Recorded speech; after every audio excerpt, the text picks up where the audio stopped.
Today's evening devotional. Youth and the drug syndrome. Rejoice, O young man, in thy youth, and let thy heart cheer thee in the days of thy youth, and walk in the ways of thine heart, and in the sight of thine eyes. But know thou, that for all these things God will bring thee into judgment. Ecclesiastes chapter 11 verse 9.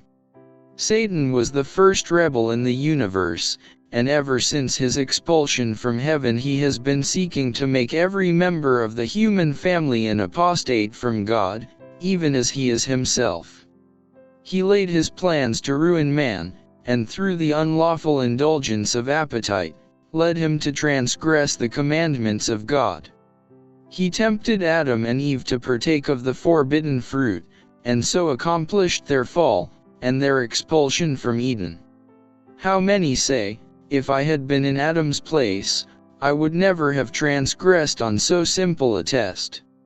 But you who make this boast have a grand opportunity of showing your strength of purpose, your fidelity to principle under trial. Does God see no sin in your life?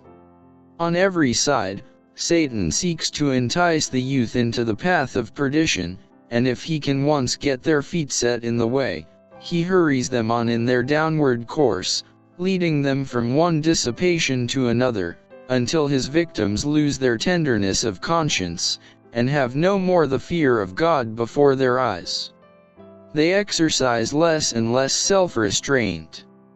They become addicted to the use of wine and alcohol, tobacco, and opium, and go from one stage of debasement to another. They are slaves to appetite. Counsel which they once respected, they learn to despise. They put on swaggering airs, and boast of liberty when they are the servants of corruption. They mean by liberty that they are slaves to selfishness, debased appetite, and licentiousness. Satan is determined to have the human race as his subjects, but Christ has paid an infinite price that man may be redeemed from the enemy, and that the moral image of God may be restored to the fallen race. Fallen men may through Christ find access to the Father, may have grace to enable them to be overcomers through the merits of a crucified and risen Savior.